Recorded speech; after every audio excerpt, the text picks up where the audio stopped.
आज की वीडियो में हम स्प्रिंग 2026 की असाइनमेंट 1 सॉल्व करेंगे, जिसका क्वेश्चन नंबर 1 है find the sample space for choosing an odd number from 1 to 10 at random. हमने एक सैंपल स्पेस बनानी है 1 से 10 तक के ओड नंबर्स की।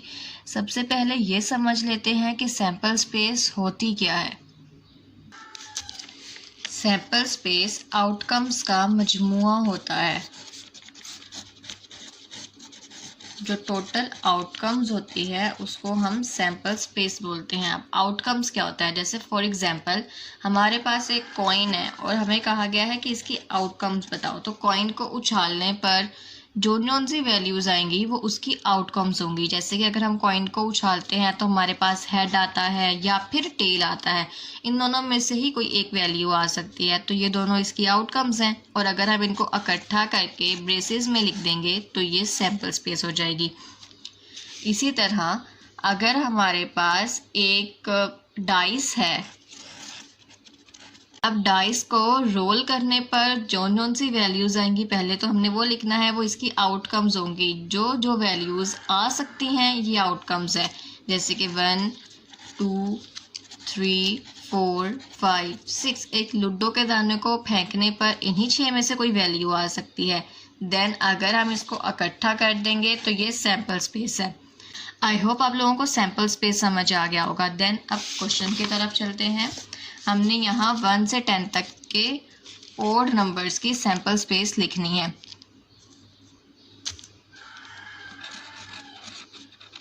सैंपल स्पेस इक्वल, सबसे पहले 1 से 10 तक के सारे ओड नंबर्स लिख लेंगे। 1 3 5 7 9, ये सारे ओड नंबर्स हैं। अब इनको इकट्ठा कर देंगे तो ये बन गई इसकी सैंपल स्पेस। देन अब नेक्स्ट क्वेश्चन की तरफ चलते हैं। नेक्स्ट क्वेश्चन है what is the difference between mutually exclusive event and collectively exclusive events. Mutually में और कलेक्टिवली में क्या डिफरेंस है। यहाँ पर इन दोनों के दरमियान में एक मेजर डिफरेंस है म्यूचुअली एक्सक्लूसिव इवेंट में और कलेक्टिवली एक्सक्लूसिव इवेंट में। वो डिफरेंस ये है कि अगर हम किसी भी चीज़ की आउटकम्स निकालते हैं तो उसको सॉल्व करने पर हमारे पास सिर्फ एक आउटकम आएगी, दो आउटकम एक साथ नहीं आ सकती। मिसाल के तौर पर एक कॉइन है, अगर हम कॉइन को उछालें तो या हेड आएगा या टेल आएगा, कोई एक वैल्यू आएगी। या तो हेड आएगा या फिर टेल आएगा, एक वैल्यू आएगी, डेट इज म्यूचुअली एक्सक्लूसिव। लेकिन अगर दोनों वैल्यू किसी ऐसी चीज़ के अंदर जिसमें दोनों वैल्यूज़ आ सकती हों या फिर दो से ज़्यादा आ सकती हों एक बार में, तो वो होंगी कलेक्टिवली एक्सक्लूसिव इवेंट्स। कलेक्टिवली में दो या फिर दो से ज़्यादा वैल्यूज़ एक साथ आ सकती हैं, लेकिन म्यूचुअली में सिर्फ एक ही आउटकम एक बार में आती है। कलेक्टिवली की मिसाल है ताश के पत्ते। ताश के पत्तों में एक से ज़्यादा आउटकम्स एक वक्त में आ सकती हैं, जैसे कि रेड हो और डायमंड हो। रेड और डायमंड ये दोनों एक साथ आ सकते हैं, तो ये कलेक्टिवली एक्सक्लूसिव इवेंट हो जाएगा। और म्यूचुअली में जैसे लूडो का दाना है, उसको फेंकेंगे तो एक ही वैल्यू आएगी, उसके अलावा और वैल्यूज़ नहीं आ सकती, तो ये म्यूचुअली एक्सक्लूसिव इवेंट होगा। आई होप आपको इन दोनों के दरमियान डिफरेंस समझ आया होगा। अगर कोई सवाल हो तो आप कमेंट सेक्शन में पूछ सकते हैं। क्वेश्चन नंबर 1 का लास्ट पार्ट है there are 16 green 20 red 24 yellow balls in a basket. If pick a ball at random what is the probability that. एक बास्केट के अंदर 16 ग्रीन है, 20 रेड है, 24 येलो बॉल्स है। अगर उनमें से एक बॉल पिक की जाए, आ लिखा हुआ आता है तो इसका मतलब यही है एक बॉल पिक की जाए, तो क्या इम्कान होगा कि वो जो बॉल है ये ग्रीन है या फिर ना तो ग्रीन है और ना ही रेड है। प्रोबेबिलिटी फाइंड करने के लिए हमेशा एक फॉर्मूला यूज होता है, that is favourable outcome by total outcome.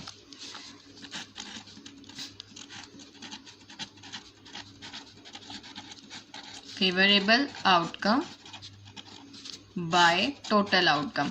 अब आउटकम के बारे में तो मैंने आपको पहले समझा दिया था कि वो सारी वैल्यूज़ जो आ सकती हैं वो आउटकम्स हैं, ठीक है। अब आउटकम्स की दो कैटेगरीज बन गई है यहाँ पे। एक तो टोटल आउटकम है, यानी कि जितनी भी आउटकम्स हैं उन सबको इकट्ठा कर लेना, और दूसरी फेवरेबल आउटकम है, उनमें से कौन सी हमें चाहिए। पहले मैं एग्जांपल से थोड़ा सा समझा देती हूँ। कॉइन वाली एग्जांपल बेस्ट रहती है, स्टूडेंट्स को अच्छे से समझ आ जाती है। एक हेड है और एक टेल है, ये दोनों आउटकम्स हैं, यानी कि कॉइन को उछालने पे या तो हेड आ सकता है या टेल आ सकता है, मतलब ये दोनों इसकी आउटकम्स हैं। तो टोटल आउटकम कितनी होंगी? टोटल आउटकम होंगी एक और एक 2। इसी तरह फेवरेबल आउटकम कितनी होंगी? फेवरेबल आउटकम जोन सी वैल्यू हमें चाहिए। अगर हमें एग्जामिनर ने क्वेश्चन में ये कहा है कि टेल आने की क्या आउटकम है, तो टेल तो एक बार आया हुआ है, तो हम यहाँ पे 1 लिख देंगे और फिर फार्मूले के अकॉर्डिंग ये बन जाएगा 1/2। लेकिन अगर कहा गया है कि हेड आने की क्या आउटकम है, तो यहाँ पे हेड की आउटकम लिखेंगे जो कि 1 ही होगी। एक और मिसाल से समझ लेते हैं इसको। डाइस वाली मिसाल है। डाइस को रोल करने पर हमारे पास वैल्यूज आती हैं 1 से लेके 6 तक। अब इसके अंदर टोटल आउटकम क्या होगी? टोटल आउटकम वैल्यूज को काउंट करेंगे, कितने वैल्यूज हैं, 1 2 3 4 5 6 वैल्यूज हैं, तो टोटल आउटकम 6 हो गई। देन फेवरेबल आउटकम चाहिए। अब सवाल के अकॉर्डिंग देखना है। अगर तो 3 आने की आउटकम लिखी है तो देखेंगे कि 3 कितनी बार है। 3 एक बार है, तो फेवरेबल आउटकम हो जाएगी 1। देन फार्मूले के according favourable outcome by total outcome लिखा जा सकता है। ये थी प्रोबेबिलिटी का फार्मूला। देन नेक्स्ट आगे चलते हैं क्वेश्चन की तरफ। हमारे पास स्टोरी सम क्वेश्चन होता है। पहले हमें उसका गिवन डेटा लिख लेना चाहिए। पहले है ग्रीन बॉल्स हैं 16।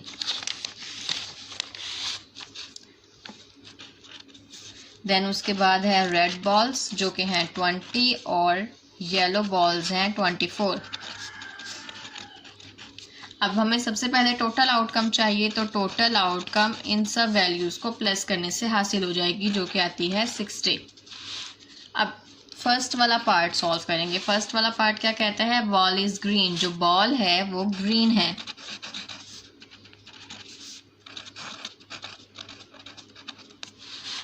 सो ग्रीन बॉल्स की आउटकम कितनी है, जो कि फेवरेबल आउटकम बनेगी। हमें ग्रीन बॉल चाहिए ना, तो ग्रीन बॉल्स कितनी है? 16। तो फेवरेबल आउटकम हो जाएगी 16। देन आप फार्मूला लिखेंगे P equal favourable outcome by total outcome. Favourable outcome 16 है, टोटल आउटकम 60 है। इन दोनों को डिवाइड कर देंगे। 16 डिवाइड 60 इक्वल 0.27। ये इसका आंसर हो जाएगा। नेक्स्ट अब इसी का ही सेकेंड पार्ट हमने सॉल्व करना है। सेकेंड पार्ट क्या कहता है कि जो बॉल है ना ही वो ग्रीन हो ना ही वो रेड हो। तो सिंपल है, ना ही ग्रीन है ना रेड है, तो वो बॉल है येलो बॉल। अब येलो बॉल की आउटकम फाइंड कर लेंगे। येलो बॉल्स हैं 24, यानी कि फेवरेबल आउटकम हो जाएगी 24। फॉर्मूला लिखेंगे favourable outcome by total outcome. Favourable outcome 24 आ जाएगी और टोटल आउटकम कभी तब्दील नहीं होती, वो सेम ही रहती है, डेट इज 60। इन दोनों को अब डिवाइड कर देना है। 24 डिवाइड 60 इक्वल 0.4। क्वेश्चन नंबर 2 है random variable and difference between discrete random variable and continuous random variable. Random variable क्या होता है? रैंडम वेरिएबल आउटकम्स को न्यूमेरिकल में नंबर्स में तब्दील करता है। अब आउटकम्स क्या होता है ये मैं लेक्चर के शुरू में बता चुकी हूँ। आप लोग कमेंट करके बताएं कि आउटकम्स क्या होता है। यहाँ पर रैंडम वेरिएबल को समझने के लिए मैं एक एग्जांपल लिख रही हूँ। जैसे हमारे पास 3 स्टूडेंट्स हैं और इन तीनों का ग्रेड आया है टेस्ट में। एक का A ग्रेड है, दूसरे का B है और तीसरे का C ग्रेड आया है। रैंडम वेरिएबल क्या करता है? इस A, B, C को नंबर्स में तब्दील कर देता है। जैसे कि A होगा 1, B होगा 2 और C होगा 3। इसी तरह वो वैल्यूज़ जो हम रैंडम वेरिएबल में काउंट करके लिखते हैं वो होती है डिस्क्रिएट रैंडम वेरिएबल, और वो वैल्यूज़ जो हम इसमें नाप कर, तोल कर, पैमाइश कर कर लिखते हैं वो होती है कॉन्टिन्यूस रैंडम वेरिएबल। डिस्क्रिएट की मिसाल एक ऐसी है जैसे कि हमारे पास एक डाई है और हमने ये देखा कि इस डाई पर कितने नंबर होते हैं, सो वो हमने काउंट करके लिखे तो वो डिस्क्रिएट रैंडम वेरिएबल हो गया। कॉन्टिन्यूस के अंदर स्टूडेंट्स की हाइट आती है या फिर वेट आता है कि डिफरेंट स्टूडेंट्स का कितना वेट है, तो उन सब का वेट मालूम किया, पैमाइश की, मेजर किया, फिर लिखा, तो ये कॉन्टिन्यूस रैंडम वेरिएबल का हिस्सा होगा। यानी कि रैंडम वेरिएबल होता है किसी भी आउटकम को नंबर्स में तब्दील करना, और उन्हीं नंबर्स में हमने ये देखना है कि अगर तो काउंट करके आंसर आया था तो डिस्क्रिएट, और अगर पैमाइश करके आंसर आया था तो वो कॉन्टिन्यूस रैंडम वेरिएबल होगा। क्वेश्चन नंबर 2 का बी पार्ट थोड़ा सा लेंथी है सवाल इसका, लेकिन इसका सॉल्यूशन बहुत इजी है। पहले आप सवाल को समझ लें। हमें इसमें अलार्म्स की वैल्यूज़ और प्रोबेबिलिटी गिवन है। प्रोबेबिलिटी गिवन है इसका मतलब है हमने फार्मूला लगा के प्रोबेबिलिटी फाइंड नहीं करनी। देन नेक्स्ट है कि what is the probability that more than 8 alarms will be pulled. अगर 8 से ज़्यादा अलार्म्स निकाले जाएंगे तो क्या प्रोबेबिलिटी होगी, या फिर 8 से 9 तक के अलार्म्स निकाले जाएंगे तब क्या प्रोबेबिलिटी होगी। यहाँ पर एक वर्ड यूज़ हुआ था असाइनमेंट में, बोथ इंक्लूसिव। बोथ इंक्लूसिव का मतलब होता है कि 8 और 9 भी उसमें शामिल है। सवाल शुरू करते हैं। सबसे पहले हमने इसकी क्वेश्चन लिख लेना है, नंबर ऑफ अलार्म्स लिख लेंगे और प्रोबेबिलिटी लिख लेंगे। देन फर्स्ट वाला सॉल्व करेंगे। More than 8 alarms will be pulled. More than 8 alarms हैं, यानी कि 8 से ज़्यादा। अब 8 इसमें इंक्लूड नहीं है बिकॉज यहाँ नहीं लिखा था इंक्लूसिव, तो 8 इंक्लूड नहीं है, तो हमने सिर्फ 8 से बड़ी वैल्यूज़ लिखनी है। अब 8 से बड़ी वैल्यूज़ सवाल के अंदर 9 है, 10 है और फिर मोर देन 10 है। इन सब की हमने प्रोबेबिलिटी लिख के उनको जमा कर देना है, यानी कि प्रोबेबिलिटी ऑफ 9, फिर उसके बाद प्रोबेबिलिटी ऑफ 10 अलार्म्स, और फिर then plus probability of more than 10 alarms.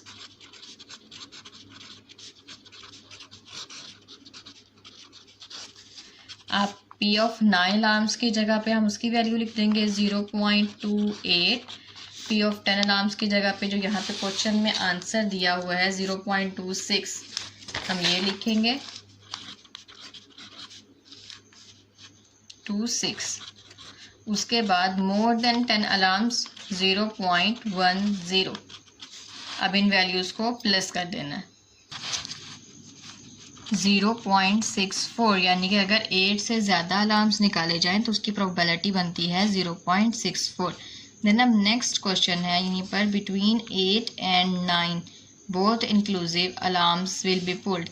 8 और 9 के दरमियान में अलार्म्स निकाले जाएं तो क्या प्रोबेबिलिटी होगी। हमने लिखना है प्रोबेबिलिटी 8 एंड 9, 8 से 9 के दरमियान में। तो प्रोबेबिलिटी में 8 से 9 के दरमियान में कौन कौन सी वैल्यूज़ हैं, इसमें सिर्फ 8 और 9 ही है, उसके अलावा और वैल्यूज़ नहीं है। तो हमने 8 अलार्म्स की वैल्यू प्लस कर देनी है प्रोबेबिलिटी ऑफ 9 अलार्म्स के साथ, यानी कि 8 की जो प्रोबेबिलिटी सवाल में गिवन है 0.24,